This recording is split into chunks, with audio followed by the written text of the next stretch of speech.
When it comes to crisis communication, in my view, too many people fixate on what's the perfect message or what if this tough question is asked. Where they really should focus is on timing.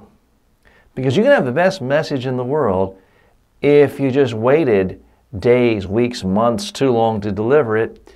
Your message will not resonate. It won't seem authentic. It won't seem credible. You're not going to build any goodwill with people. So I believe so much of what you should focus on during a crisis isn't just having a perfect message. You want the best message you can, but you need to get it out quickly. If there's something you need to apologize for, do it quickly, same day, ideally same hour.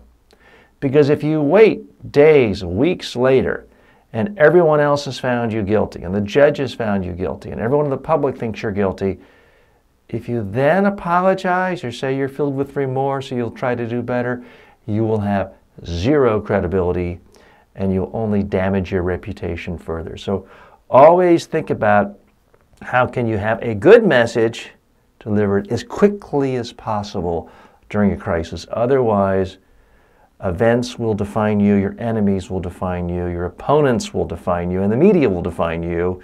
That's usually not going to look good.